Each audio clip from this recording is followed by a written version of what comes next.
Good morning. Good morning. I hope you guys are having a great week. Let me know if the sound is too low or too high. I just don't know why I'm getting weird readings today.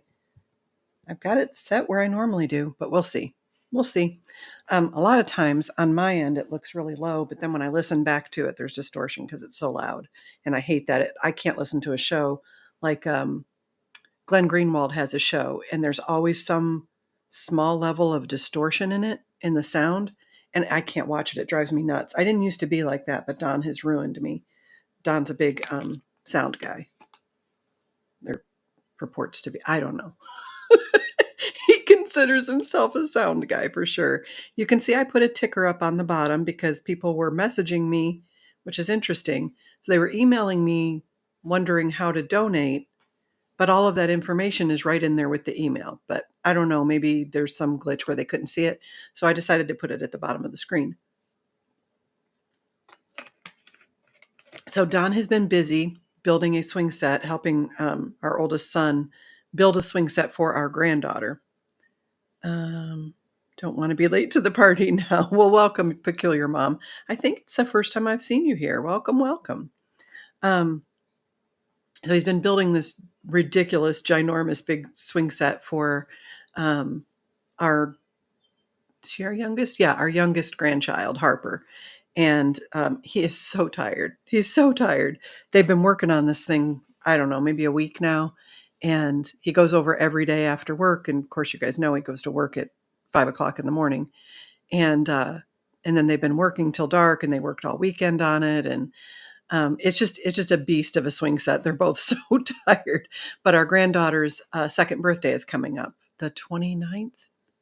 I think that's right. She'll be 2. So they're trying to, get it all done and well in advance of that. But other than that, I don't want to say nothing's been going on, because just as soon as I say that, something will hit. I don't want something to hit. I made it. Woohoo. Red letter day. Good morning, Chris. I think you're new too. Welcome, welcome. So we're finishing up Shane today, and I don't think it's going to be a very long show because we only have, I think, 4 chapters for chapter 31, 32, 33. Well, oh, that's it.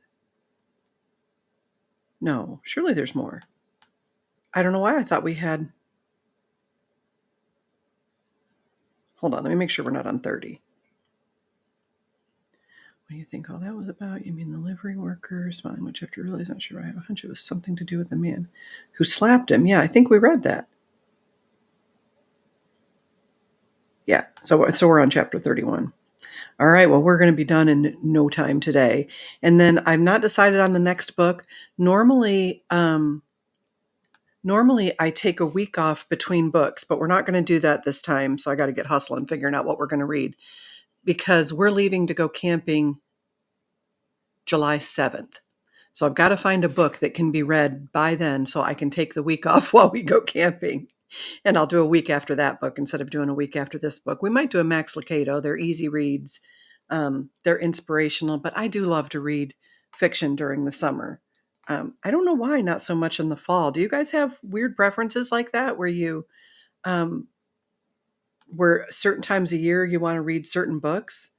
Just strange. Chris, where are you watching from? Because I don't see you on Rumble. Must be on YouTube. I also wanted to announce for the Friday shows, you may or may not see those on YouTube. So I did 2 weeks ago. I did not put the Friday show on YouTube because I knew I was going to show several videos, and I didn't want to get copyright strikes for that.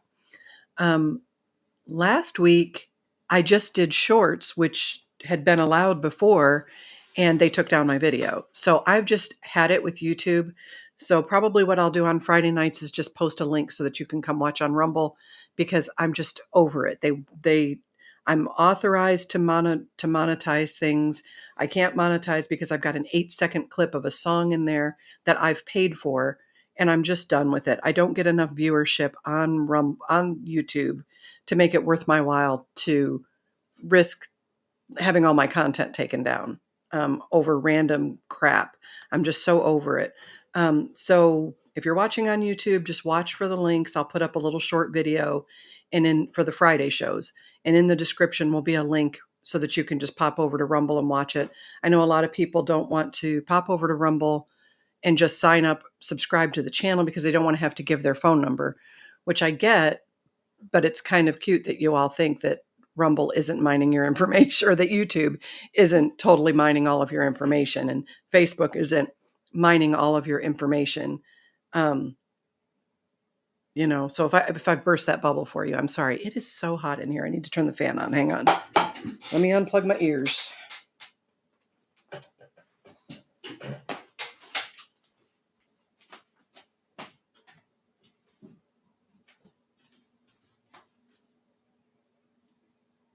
Go, go, go. That should be enough.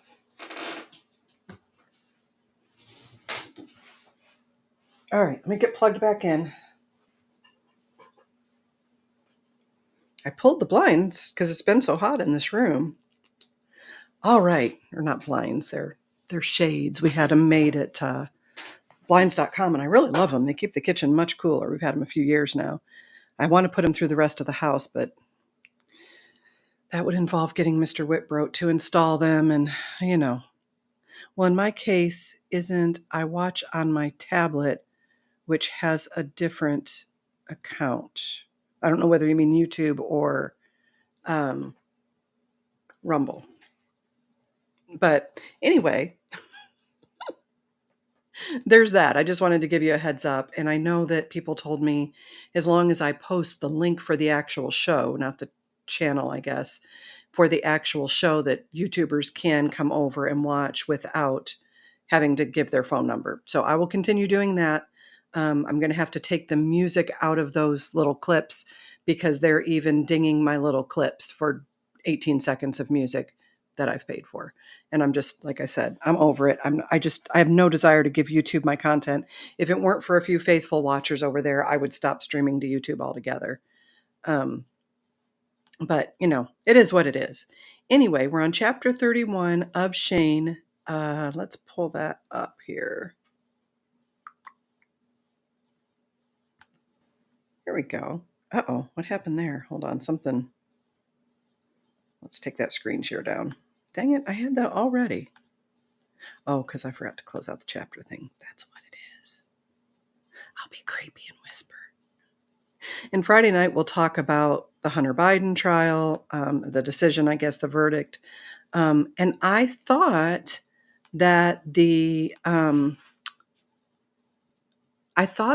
SCOTUS decision on immunity was coming today. Is today the 12th? Hold on. SCOTUS immunity decision date. There it is. It is... What date is Supreme Court? Hold on. Mondays and Thursdays at 10 a.m. at 2 set times each week. So it wasn't today, so maybe tomorrow. I don't know. Let me see if this says when that ruling is coming, because that immunity decision is going to affect a lot. It'll affect the documents case. It will affect... What's the other case? Why am I not able to think of those? Hold on. Trump was indicted January 6th, March 4th.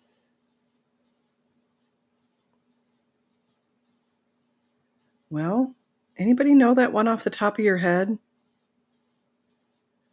I don't need the whole... Hold on. Let's go to Watchers Lodge, see if Robert's got it. WatchersLodge.com. Robert Goivea, if you don't follow him on Rumble, he's also on YouTube, Watching the Watchers.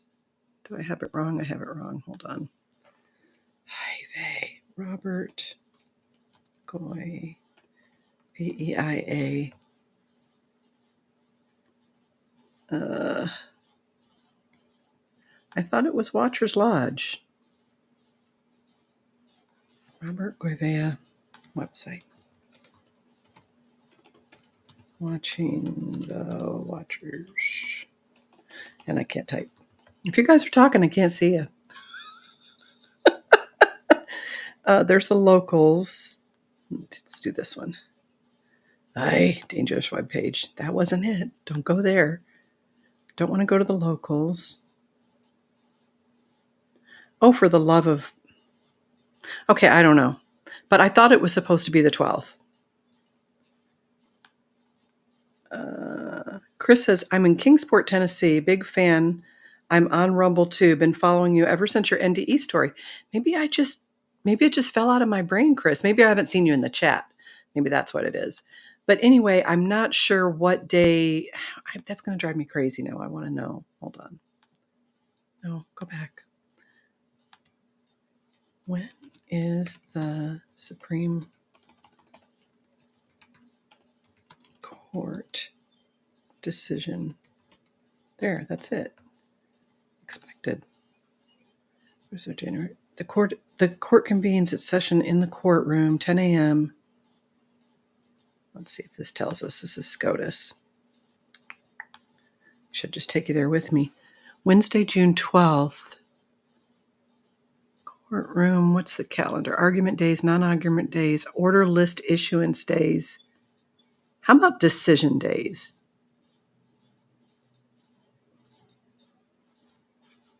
I guess, I don't know how you know. I don't know. That's frustrating. It seems like I know there's a way to do that, and I know Robert talked about it. Independent, Thursday, June 13th. Here we go. Let's see which one that is.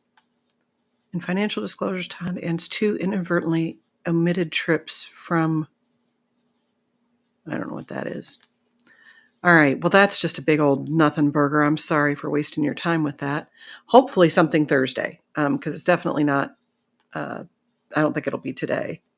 All good. So anyway, let's get started with our reading. Sorry, I hate to be so disjointed at the beginning of the show. I don't mean to be. Normally I'm good.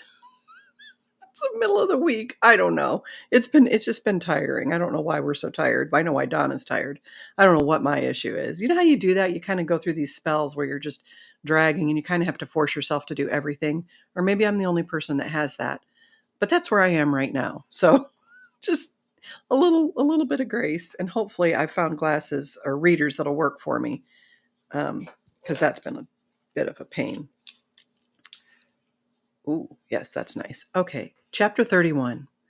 Shane reluctantly helped Springmeyer up and sat him down in a chair after taking his pistol out of his holster. Jess walked over and rifled through Booker's pockets. He found $30 and handed 20 of it to the livery owner. That's for your trouble, and to pay the doctor to patch that hand up, he said. And you can keep his horse and saddle at the livery. All right, did we read this? Turned to look, Shadow. I'm staring at the face of death. He kept wailing. Wyatt. Shadow. He done soiled himself. Yeah, I think we read that. Okay. If you guys feel like I'm starting in the wrong place, let me know, because apparently my brain is not right today. I don't know what the issue is. Thank you, Mr. Williams, he said. You're as kind and generous as they say in those dime novels they write about you. Jess walked over to the bar where the barkeep held 2 plates with a thick sandwich on each one of them. He placed the remaining $10 on the bar. That's for your trouble, and for their food and drink, he said. The barkeep smiled as he set the plates down, snatched the money off the bar, and pocketed it. Thanks. But can I keep his gun? He asked. I don't much care, but I wouldn't go around wearing it because it might get you killed when they see those notches. Oh, I ain't planning to wear it. I plan on putting it in a glass display that I can hang over the bar to let people know that this is the saloon where Everett T. Booker got gunned down by Jess Williams, the fastest man alive. Go on, take it then, said Jess as he turned his attention to Springmeyer, who still looked to be in a state of shock. Shane stood several feet away from where he was sitting, still staring at the floor. The odious odor was beginning to permeate the room. Well, Shane, what do you think we should do with him? Jess asked as he looked at Springmeyer. You know, Shadow must be awfully hungry from all that running he had to do to catch up with us, Shane said as he scratched his chin. Springmeyer's head quickly jerked up at him. You wouldn't do that to a man, would you? I might I might consider you called me a cheat. I might, considering you called me a cheat when you're the biggest thief I know of, declared Shane. How about you just let me ride on out of here? He asked nervously. Shane looked up at Jess, who was taking a bite of the ham sandwich. What do you think, Jess? Should we let him ride out without any punishment? Well, since he soiled himself, Shadow might not want to eat him, so I say he's suffered enough embarrassment for the day. You can give him his gun back and let him out of here before he stinks the whole place up. Shane, reluctant to get too close to him, emptied the revolver and threw it on the table. Springmeyer grabbed the gun and ran out of the saloon, exposing his wet pants. Not more than a few minutes later, they heard the beating of hooves on the ground. Shane walked to the bar and picked up his sandwich. He was about to take a bite of it when he noticed Shadow looking up at him and licking his chops as he sniffed the air. Shane slowly lowered the thick sandwich and Shadow gently took it from him. You're welcome, said Shane, as he watched Shadow walk out with the sandwich between his jaws. Shane wiggled his finger at the barkeep. You need to make me another sandwich, he said. He heard the bat wings parting again as Shadow walked back in, licking his chops. You better make that too. The next morning found Jess and Shane in the livery. Jess had already purchased a new Sharps buffalo rifle and 2 canteens to replace the ones he had given to the Cheyenne warrior. Shane had to purchase a new saddle since his old one didn't fit his new mount. The horse was sturdy, and the only places that weren't covered in a shiny coal-black coat were the white blaze on his forehead and the 4 white socks at the bottom of his legs. His large, muscular frame was pronounced, evident of the strength he had. Shane was stroking the horse's neck. That's the best one I had for sale, said the livery worker. I wonder why the 2 men we're looking for didn't pick this one out, he said as he continued to stroke the muscular neck. That's because he wasn't here at the time, explained the worker. I had to go and fetch him this morning from the rancher who raised him. He's worth every penny I paid, Shane admitted. Well, let's test him out when we leave town, said Jess, as he turned to the livery worker. I don't suppose you saw the way they rode out of town. They went out the east end, but if you're going to track them, the owner here makes me stamp every shoe with a W at the top of the curve. That'll sure help, Jess said as he climbed up in the saddle on Gray.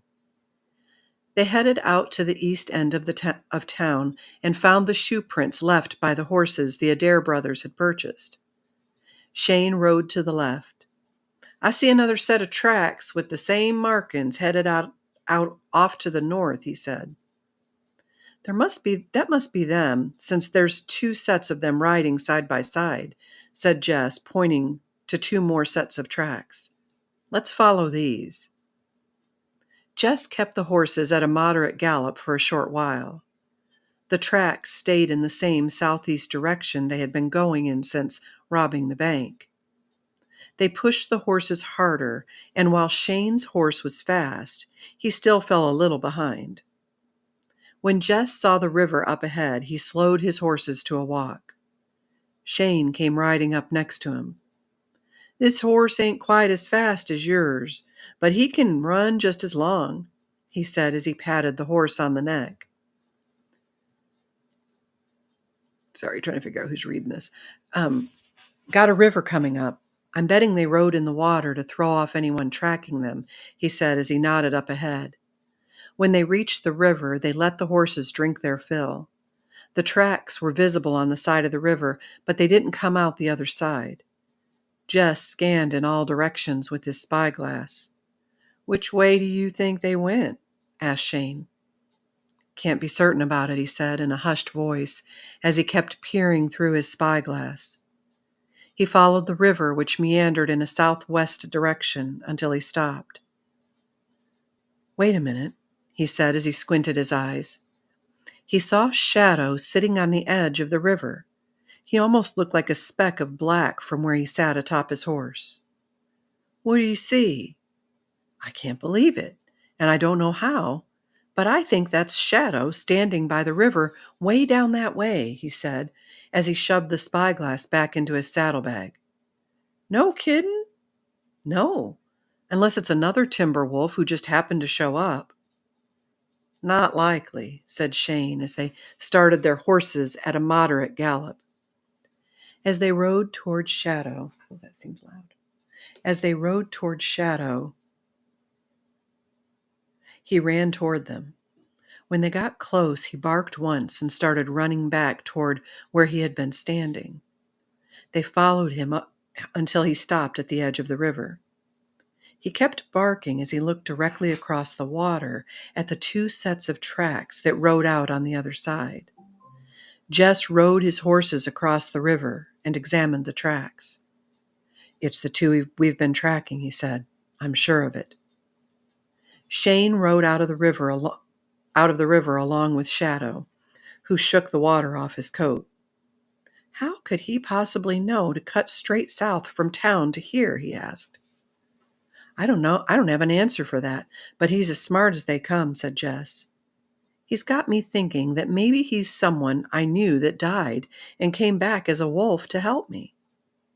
"You don't believe in all that stuff, do you?"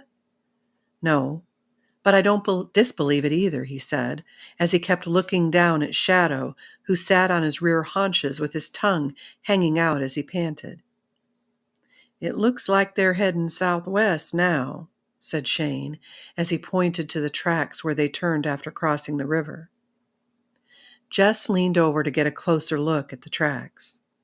"I think we gained a little on them. Looks to me like there's a day's ride ahead of us now." "Good job, Shadow," said Shane as he looked down at the wolf. He barked once and wagged his tail. "All right, then. Let's put your new horse to a real test," said Jess, as he urged Gray into a dead run, following the tracks as he did. Chapter 32. Stuart and Jim Adair kept pushing their horses hard as they rode along a little-used trail that headed southwest after crossing the river. They were walking the horses to let them refill their lungs when Stuart's horse stumbled. He reined up and slid from the saddle. He saw the loose shoe that was sticking out from under the right front hoof. "Dang it," he cursed. "What is it?" asked Jim as he was drinking from a canteen. "My horse has a loose shoe," he said, as he picked up the leg and used a knife to finish prying the shoe off. "That's just what we need, something else to slow us down." "I don't think anyone's following us anyway, brother." "And I done told you to stop thinking that way." "Hey, this shoe has a mark on it," said Stuart as he stood up and showed it to him. "Check the other shoes," said Jim. Stuart went around the horse and saw the W stamped on the other three. "Yep, all of them have a W stamped on them." "Well, if someone's trailing us, that'll make it easy to follow our tracks," groused Jim. "Only if they know about the shoes and the horses we bought." "What are the odds of that?" "Not very big, but I'm not taking any chances," lectured Jim. "We stop at the first place we can to get new shoes for our horses." "Remember that trading post on the river we crossed back there? We could head toward the river and follow it until we reach it. The man who runs it can change out all our shoes, and we can get a hot meal, too." "All right, but we'll have to go it slow so your horse doesn't come up lame. If that was to happen, we'd be riding double. We can't take that chance." Stuart swung up in the saddle, and they turned to the north in search of the river. After several more hours of riding at a slow walk, they spotted the trading post. When they reached it, the man who ran it was outside painting the front door he had just installed. He turned his head to see two men riding toward him, so he opened the door and went inside. Stuart and Jim reined up in front of the small building and wrapped the reins around the hitching rail. When they walked inside, the owner recognized them and put the sawed-off shotgun back on the shelf. "Who are you two running from now?" asked the man behind the counter. Nice to see you too, Gabby, carped Jim as he brushed some of the dust off him. Well, come on in and make yourselves comfortable, he said. You know I take any customers who can pay. Those running from the law and the law who's chasing them. I don't think anyone's chasing us, said Stewart. Jim shot him a stern look. We need the shoes changed on our horses outside, he said as Gabby walked over to their table and set a bottle of whiskey and 2 glasses on it. I can do that, but it'll be dark by the time I finish. So do you want to bed down here for the night? Might as well, said Jim. You still making that muskrat stew? Always got a pot of that brewing on my stove, he chortled. River behind provides me with a never-ending supply of them critters. Now, go and help yourselves to the stew. I got fresh baked bread to go with it. I'll go and get working on those shoes for you. Thanks, Gabby, said Jim. Just make sure you can pay, he said as he headed out the door. Don't worry none, we can pay, said Stewart as he grinned. Jim shook his head at his brother. Go and get our saddlebags and rifles while I dish out the stew, Jim said in a quiet voice. Oh, yeah, the money, he said.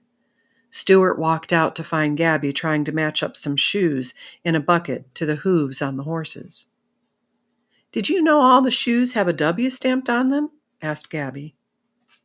That's why we want them changed out, he said, as he removed the saddlebags and rifles. I got shoes that'll fit him, he said, as he reached into another bucket with all the tools he needed to do the job. Stewart went back inside and Gabby went to work. Them boys is running from someone, Gabby muttered to himself, but it ain't my business to pry into anyone's affairs. I just serve whoever comes my way. Jess skidded his horse to a quick halt and turned them around when he saw the spot where one of them got off his horse and walked around. He swung out of the saddle, went over to the area, and examined them closely. He looked at the tracks that left, heading north now. One of their horses lost a shoe, and they're walking them north, explained Jess. I wonder why they changed directions, said Shane. They must know someone somewhere that they can get the shoe put back on. I bet I know where they're headed, said Shane. I remember a trading post that's by that river we crossed back there.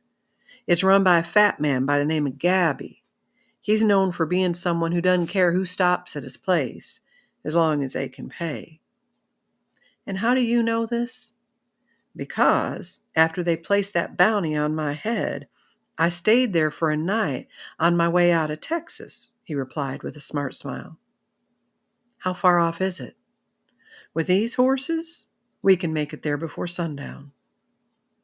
Jess swung back up in the saddle and turned the horses north toward the river.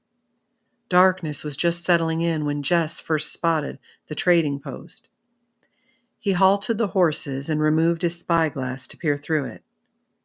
There are 2 saddled horses in front of the place, he said, probably keeping them ready to ride at a moment's notice.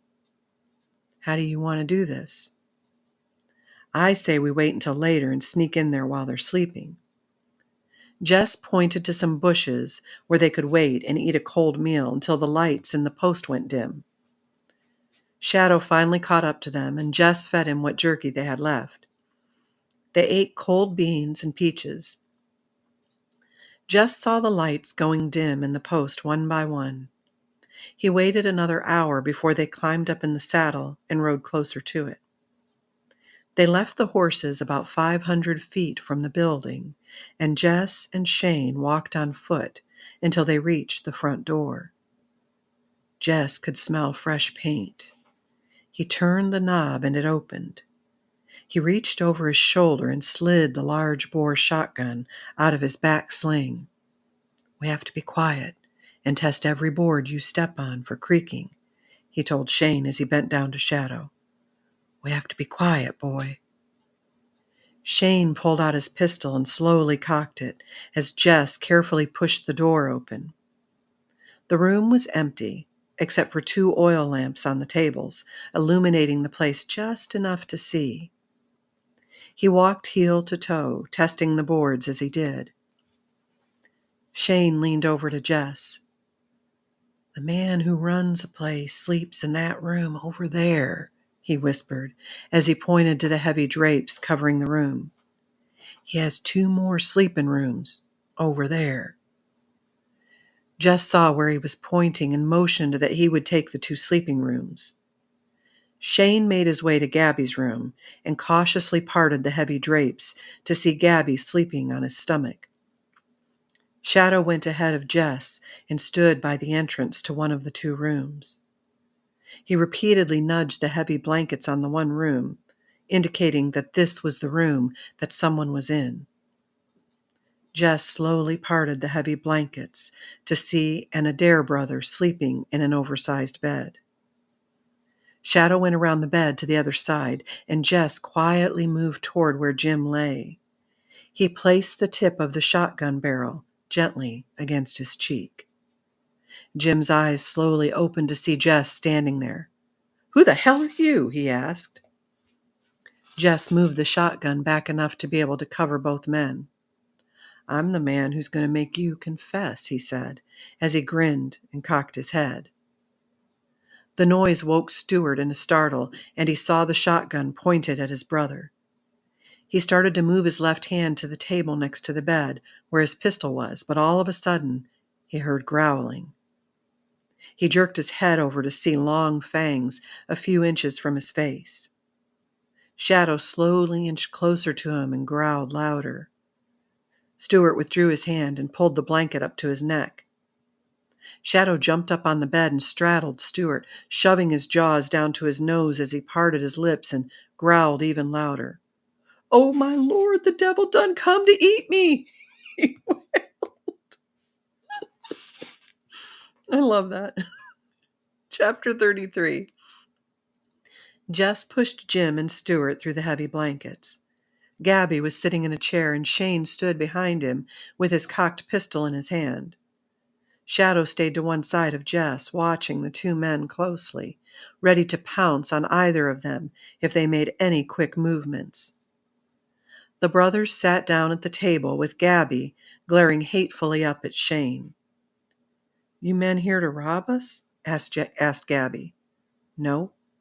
We're here to arrest these 2 and make them confess to who really killed the conductor on the train that day," explained Jess. "We already told the law who did it, and it was him, Harvey Shane," Jim said forcefully. Shane walked closer to Jim and pointed his pistol at his face. "You and I both know I wasn't even on that train," he said. "That don't change anything. You still have that bounty on your stinking head," blurted Jim as he jutted his jaw out defiantly. "Yeah, and I had to leave the state of Texas because of it," Shane bellowed back. "We don't give 2 shits about what happens to you after you killed our little brother," said Stewart. "He pulled a gun on me," he argued. "What was I supposed to do? Take his bullet instead of giving him one of mine?" "Yeah, so you'd be dead instead of him," he blurted as his face flushed with anger. Shane walked closer to Stewart and shoved the gun barrel against his forehead so forcefully it stretched his neck back. "I should end your miserable life right here and now," he threatened through clenched teeth. "Go on, murder me like you did my little brother," said Stewart. Jess saw Shane putting pressure on the trigger. "Shane, we still have to get confessions out of them," he advised. "I get why you want to pull that trigger, I really do, but it won't solve your problem." Shane stood there for the longest moment, putting pressure on the trigger and trying to convince himself that he shouldn't blow Stewart's brains out right now. He tamped his anger down and moved back a few feet. Jess rubbed Shadow's head. "You watch 'em, boy, and if they move, give 'em a taste of those fangs you have," he whispered loud enough for them to hear. Shadow barked a few times and stood there watching their every move. Jess holstered his pistol and smiled at Gabby. "You got paper and pencil?" he asked. "Over there by my till," he said. Jess walked over and found some paper and a stubby pencil. He walked back to the table and began writing. Everyone watched him as he wrote 3 separate letters addressed to United States Marshal Frank Reedy. "Who the hell are you anyway?" demanded Jim. "You boys don't know who that is?" asked Gabby with a surprised look on his face. "No, never saw him before," said Jim. "Well, you just got caught by the best and deadliest bounty hunter alive," explained Gabby. "This is Jess Williams."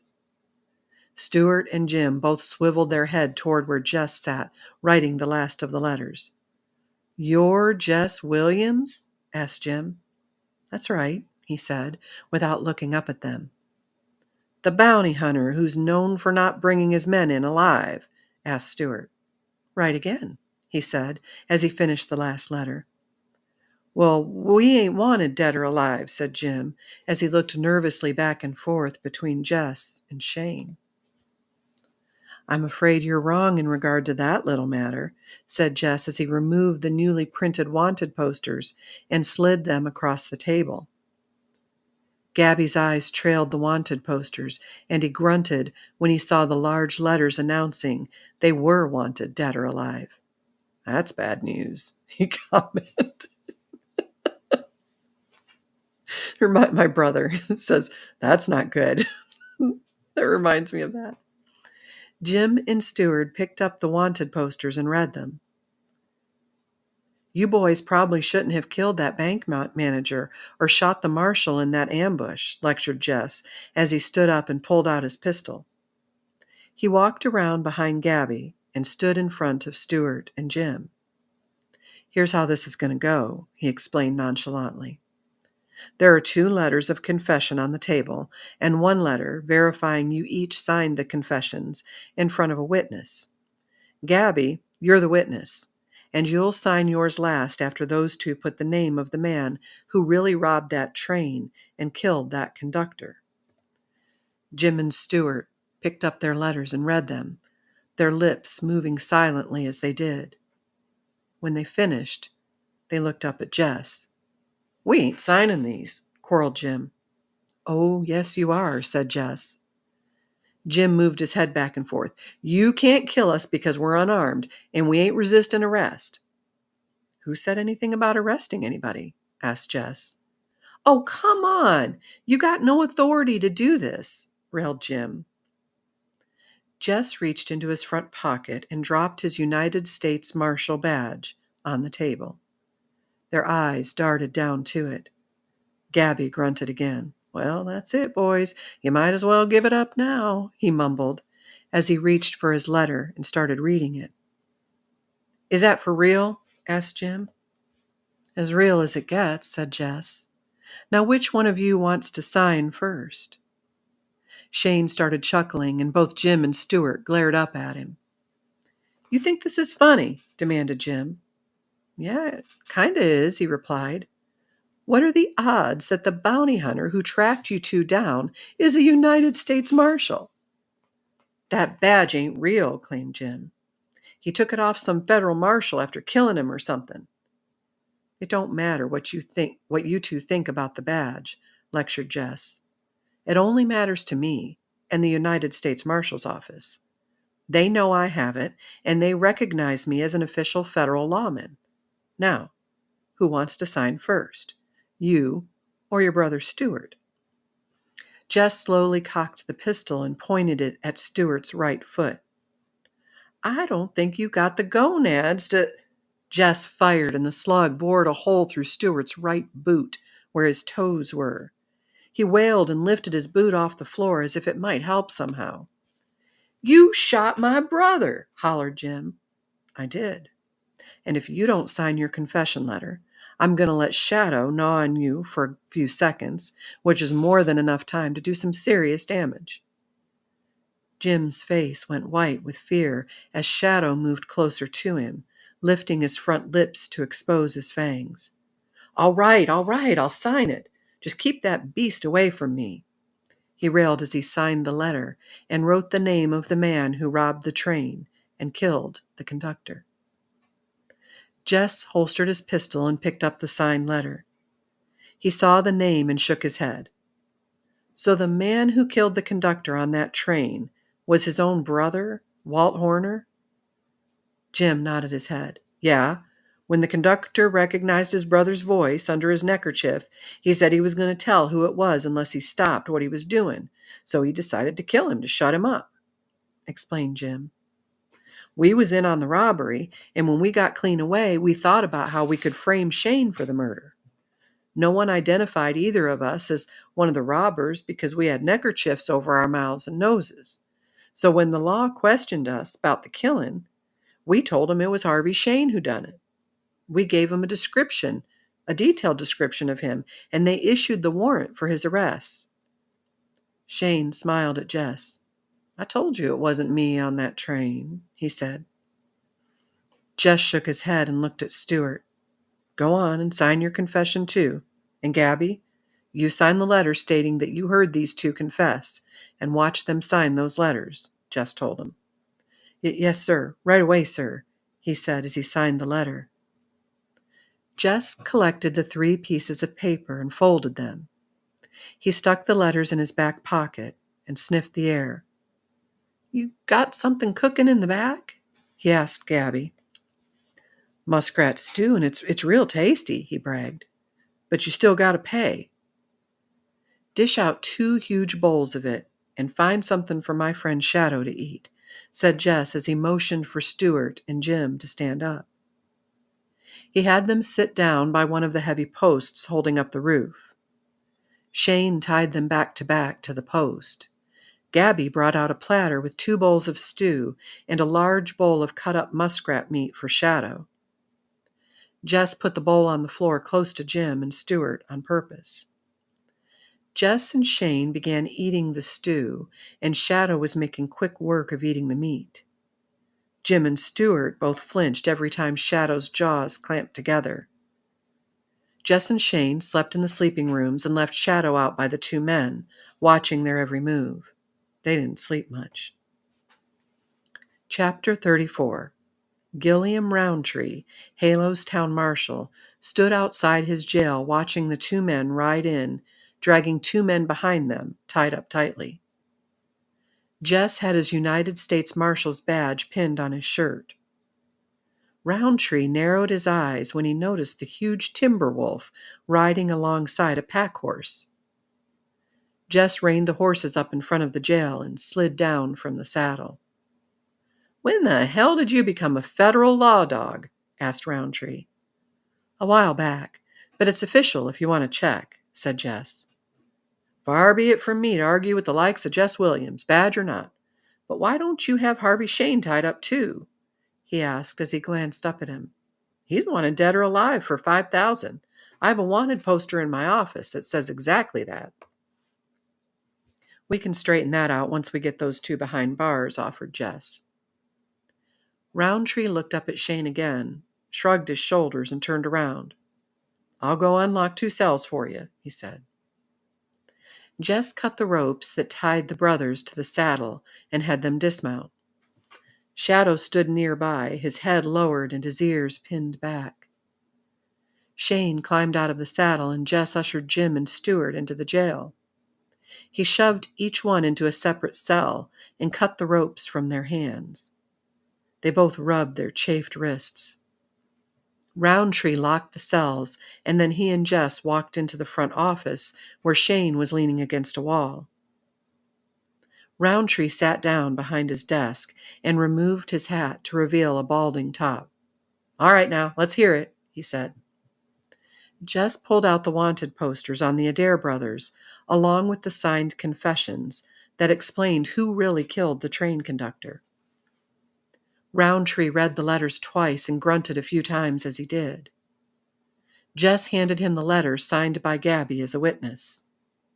When he finished, he looked up at Shane first, and then at Jess. Well, it's all pretty clear as far as I can tell, and with you wearing that federal badge, I'm inclined to accept it.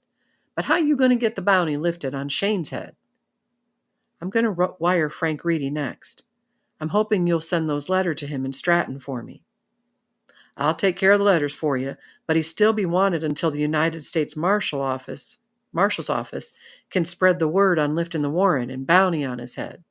He might find himself in the sights of some other bounty hunter before then. That's why I'd like you to let him stay in town, so you can prevent that from happening. You want me to keep him jailed? Shane pushed his back off the wall and looked at Jess nervously. No, let him stay in the hotel in town. He can hang around the jail most of the time, explained Jess. He might even be able to help you if you run into trouble. After all, he is one of the best gun handlers around. Most troublemakers will back down just from the sight of him. All right, you wire Frank Reedy right away, and I'll keep watch over him for a week or two, which is about how long it'll take to spread the word. Now, it says here that the Adair brothers are worth $2,000 apiece. I can get the money before the bank closes after I fill out the proper paperwork. Whose name should I put on the claim? I suppose it should be me, since you can't pay out a bounty to a wanted man, explained Jess. I'll give him his half. Make sure you keep 200 of it for your willingness to help out with this unusual situation. Hell, for $200, I might let him ride out on my own, he cackled. Telegraph office is in the back of the general store. Jess and Shane shook hands with Roundtree and walked out of the jail. Jess cut the 2 horses from his pack horse and tied them to the rail in front of the jail for the marshal to take care of. They started walking toward the general store. I guess I owe you a huge debt of gratitude for what you did, Shane said. Jess smiled at him. No sense letting an innocent man go to the gallows, he said. I never believed you were guilty right from the start. It just wasn't in your nature to do something like that. Yeah, but you really didn't have to do what you did. I figure I've put enough bad men in their graves, so why not save a good one once in a while? I can't argue with that, he said, laughing. Just as they were about to enter the general store, oh, I knew something was going to happen. A single gunshot rang out behind them. Jess Williams, I'm going to gun you down like a dog. Jess and Shane shoved their hammer straps off as they spun around to see a short, skinny man walking off the boardwalk near a saloon. He was already holstering his pistol, but the angry look on his face was undeniable and all too familiar to Jess. Who is that? Asked Shane. As usual, I have no idea, he said as he stepped off the boardwalk. Shadow was running toward the man, and Jess whistled. Shadow turned toward Jess and Shane. Do I know you? Asked Jess as Roundtree walked out of the jail with a shotgun in his hands. I'm Doug Hunter, he said, and you killed my brother Kip. Actually, I never got to kill your brother. A woman by the name of, well, her name won't matter much now. You're the one who caused it, just the same, by hunting him down, he said as the marshal came striding up. What the hell's going on here? He demanded. Just another brother who's looking to get revenge, said Jess. Can't you see that badge on his shirt? Asked Roundtree. Doug narrowed his eyes at the badge. What the hell? He said. You go shooting a federal law dog, and you'll get every badge toter around searching for you, cautioned Roundtree. And they won't be carrying manacles. They'll be carrying ropes, if you get my drift. Do yourself a favor and ride out of here and forget about this, said Jess. I can't shoot you while you wear that badge, but I'll keep following you around till the time is right, and I'll kill you one way or another, he said with certainty.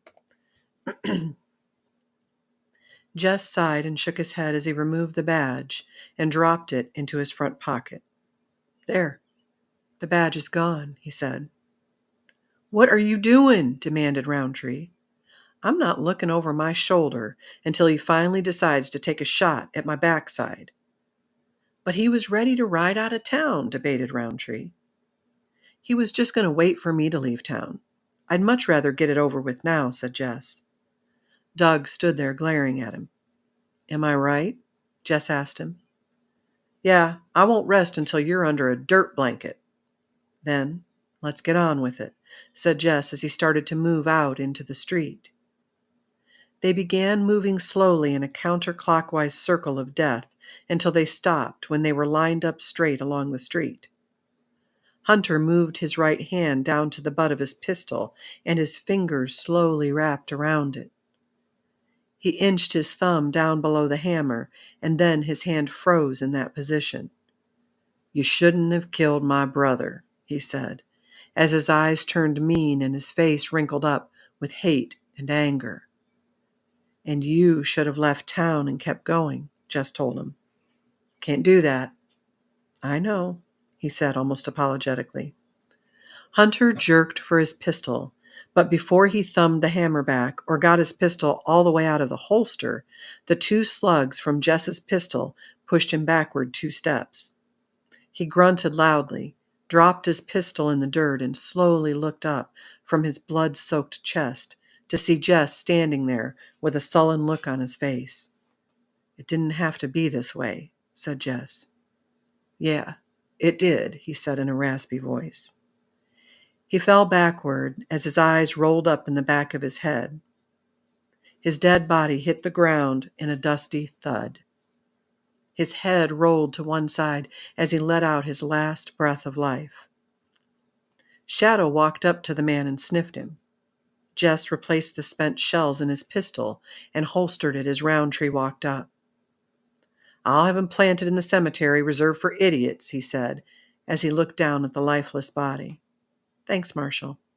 I'll go and send that wire out now." He turned and headed for the general store where Shane stood on the boardwalk, his hand still on the butt of his pistol. Jess darted his eyes down to it and smiled slightly. "You had doubts?" he asked. "Not really," said Shane as the 2 of them walked into the store. The next morning, Jess received the wire from Frank Reedy telling him everything had been put in motion to clear Harvey Shane's name. They met at the marshal's office and divided up the bounty money, handing Roundtree $200 of it. Shane, in an unexpected move, handed the marshal an additional $300 out of his share. "That's mighty generous of you, Mr. Shane," he said, smiling like the cat who cornered the last mouse on earth. "I thought it only fair, since you'll be watching over me until it's safe for me to ride the trails again," said Shane. "I suppose it's time to get back to what I do," said Jess as he stood up. He shook hands with Shane, who wouldn't let go right away. "You ever need to call on me, don't hesitate," Shane said. "I usually get all my messages at the telegraph office in Hightower, Texas. I wire them twice a week to see what game is going on and where." "I appreciate the offer. I might take you up on it one day," said Jess, as Shane finally released his grip on his hand. Jess shook Roundtree's hand, walked out, and swung up in the saddle. Shadow waited on the boardwalk, and when Jess turned his horses around, Shadow jumped down and walked alongside Sharps. Shane and Roundtree stood on the boardwalk watching Jess and Shadow walking out of town. So that wolf is his partner now?" asked Roundtree. "I suppose so, although Jess said he only seems to show up when he needs help." "Well, they sure make for a strange couple," he murmured. "Yeah, I suppose they do," whispered Shane. Jess rode out of town and headed straight south. He smiled at Shadow, who was keeping up with Sharps. His smile widened as he thought about the 2 wanted posters he had picked out of the stack in Roundtree's office this morning. They were bad men and needed to be put under a dirt blanket. He was certainly the right man for the job. The end. Oh, it's a series! Where are we? We are on... Oh, they don't have Shane in the series. I guess... Hold on. The Reckoning, Brother's Keeper. Ooh, maybe we'll pick one of those to read next. Well, that was great. I do say so myself. Hold on, let me get back on the right screen here. I hope you guys liked that. I thought it was such a great book. I just enjoyed so much of it. I love the camaraderie, and I love the personalities. Augie and Denoyer were my favorite. If you just started listening now, if you go to playlists, every other episode is there. So playlists on Rumble, on my Nurse Penny channel, and playlists also on the YouTube channel to make sure I moved last week's into the playlist. But great book. Jack Schaefer did an excellent job. I'm sold on Westerns. Read what's next in the series, please. Okay, hold on, love. Let me get it back open here. Oh, you want me to read the next book in the series? Hold on. Let me pull these up.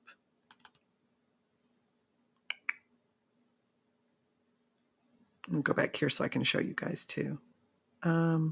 It's funny because it doesn't show us where Shane is in the series. Let me share that so you guys can see it. We can do that. It makes it easy for me. And I'm all for easy for me. Okay, hold on and let me see. Jack Schaefer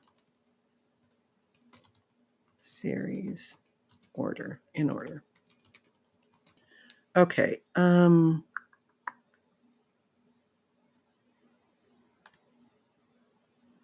Oh, Shane is the first one. Okay. So the next one's called The Canyon. I'll keep that up so I don't forget. Is that right? Is that what he has over here? Well, hold on. The Reckoning, The Burning. Well, The Canyon isn't even on that list. Maybe they're not in this series. Okay, I'll figure it out which one is next. This one says The Canyon, then The Pioneers, then First Blood. And none of those are on that list. I'll have to go back and look. I think maybe Shane is its own thing. I don't know. I feel like they're Lonnie Walsh, Old Ramon, Out West. None of these are on that list. I'll do some research and I'll figure out what's next on it. And then, that's weird. Let me look here and see if Jack Schaefer. The Reckoning. I just love the name of that title. It makes me want to read it. It doesn't even. What? That's so weird.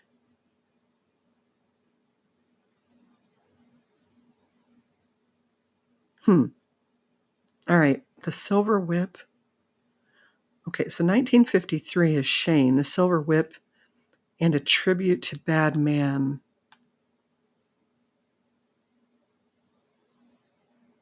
Okay, I don't know what's going on there. I'll figure it out, though. That sounds like a good plan to me, to just read the next one in the series. I really, really enjoyed that a lot.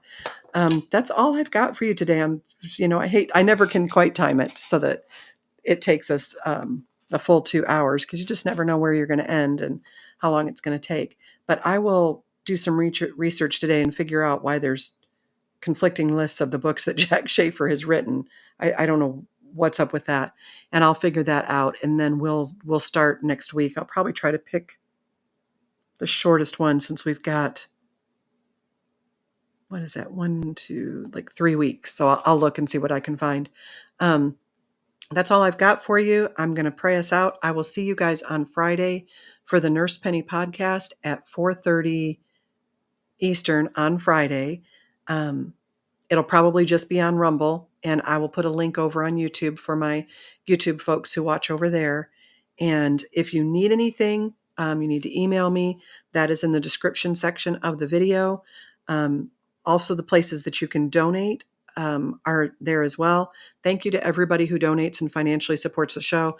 I know I tell you guys this all the time. It takes $8,300 a year to do the show.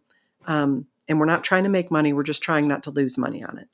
So if everybody pitches in and helps with that, it's really a benefit to us. Because who wants to pay that much a year to work? So if everybody does a little bit, it kind of evens out for us, and we really appreciate that. If you are a donor to the show, thank you so much. We really do appreciate it. It means a lot that you help support not only the book club, but the Nurse Penny podcast as well. If you're somebody who prays for me and prays for the show, thank you so much for that. And I will close us out in prayer. Heavenly Father, thank you so much for this time together and for Jack Schaefer and his wonderful writing abilities. We just really enjoyed this kind of break from the reality that is just rough right now. Just being able to look back at a simpler time when right was right and wrong was wrong, and it wasn't all muddied like it is now. And Father, I pray that you would be watching over us, each person that watches the show, everybody who watched live, and everyone who will watch on rewind. I pray that you would be a constant presence in their life and a blessing to them. Father, for our folks who've been away, for the Benders, we pray that you would bring their house renovations because of the flood. We pray that you would bring that to a swift end and that everything would go quickly with that, and that the Benders would be able to get some much needed rest from all of their sorting and packing and unpacking, and um, so that they can enjoy the summer with their grandkids. And we just thank you for everybody that watches the show, for any unspoken prayers. Father, you know what those are. You know our hearts, and I pray that you would be close at hand and working on those things. We thank you for everything that you do for us and everything you've done for us. And it's in Jesus' name we pray. Amen. You guys, I'm getting ready to work on a new, Shane is number 57. Okay, so I'm only seeing part of it. I got it. I'm going to start working on a new prayer list. I feel like we need to update it every once in a while. So if you will email me your prayer request, if you want it kept private, but still want me to share it on the list, just put private in the subject line and I'll share it without a name. I'll just share it as viewer. Um, and that way we can be praying for each other. Our current prayer list is several months old, so I want to make sure that we're staying current on things. And people often forget to tell me that something's been answered or somehow resolved in some way. So if you, like I said, if you've got a continued prayer request, email that to me. My email's in the description, and I think that's it. So we'll see you guys on Friday nights. I love you, whole big bunches. Nurse Penny, out.